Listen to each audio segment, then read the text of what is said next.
All right, let's move on to another issue here, which is another central issue. I think why a lot of people are skeptical, or a lot of Christians especially are skeptical of these vaccines, is that aborted fetal cells were used in testing the efficacy of the vaccines. And so, is this something that should bother Christians? And this is a question for either of you, but I want to just highlight the fact that similar to the mandate issue, this is a very ethical concern, and so it's going to be we're going to be dipping into ethics and philosophy a little bit apart from science and what are the risk factors and everything. So that we're going to be dipping into some territory that maybe the both of the guests that I have on today are not necessarily experts in ethics or Christian ethics or abortion maybe, but either way, I think that we can still talk about this as Christians. So James or Sai, it looks like Sai, you've got something to say. Well, I think the first thing, you're right, Cameron, that this goes into lots of theological and moral issues. But I think the first thing we should point out are the scientific facts of this issue. And that is that, first of all, there are no fetal tissues or fetal cells in any of the vaccines.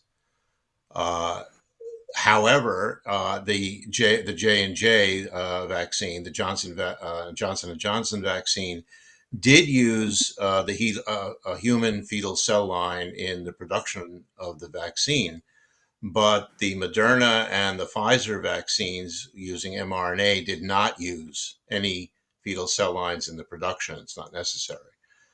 Now, on the other hand, as has been pointed out, it is true that the all the COVID vaccines, including the mRNA vaccines by Pfizer and Moderna, used a particular fetal cell line called HEK 293 during the early research and development and testing phase.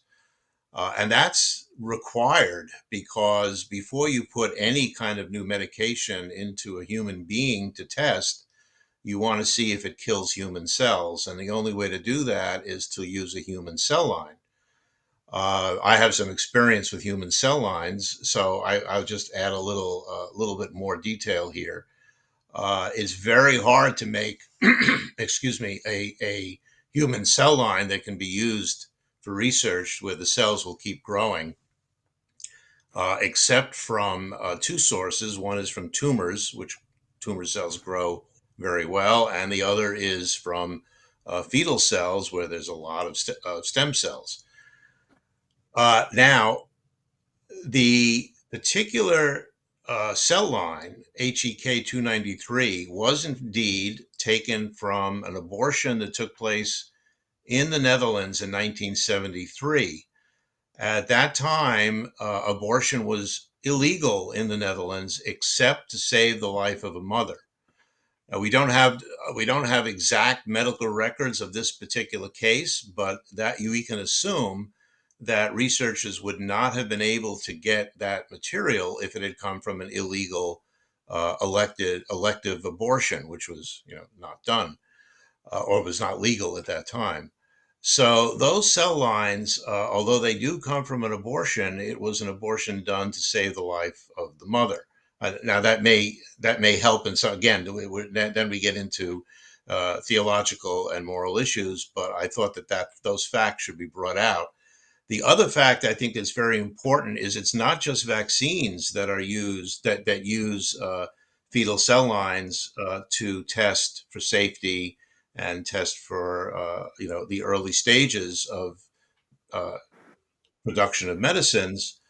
That the same cell lines were also used, for example, to make the monoclonal antibodies by Regeneron, the same treatment that President Trump had when he was struck ill with COVID.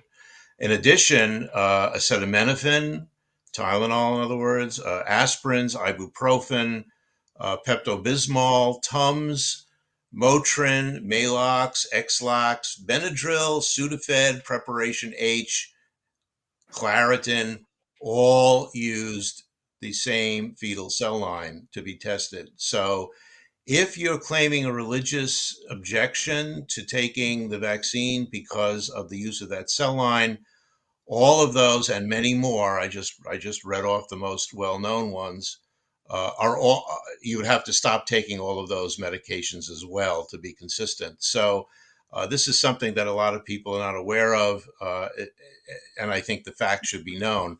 And finally, just touching briefly on the theological and moral issue, the Vatican put out a statement saying that when ethically irreproachable COVID-19 vaccines are not available, in other words, a vaccine that was made without any ever use of any fetal cell line, but when that is not available, then it's okay, it's morally okay, morally acceptable is the word they use, to receive a COVID vaccine that has been used from cell lines from aborted fetuses in their research and production. This is a statement from the Vatican, and they are clearly making this statement because of the tremendous benefit compared to the risk of vaccines in saving the lives of, of everyone, including their parishioners.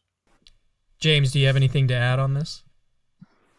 Look, I think Sai's covered it off extremely well. I mean, the only thing I'd add is that I think it's important to recognise that as I alluded to, or made clear, that the abortion wasn't conducted to get cells for biomedical research. This was, it was done for medical reasons, and this is a subsequent use of that tissue. I think a useful analogy is to think of organ donation. If you consider someone who gets hit by a drunk driver and ends up in ICU with a traumatic brain injury and is brain dead, and the organs are given to someone else to save their life because they've got renal failure or liver failure and need an organ transplant, those organs aren't morally tainted because of the original act. I mean, we're not conscioning the original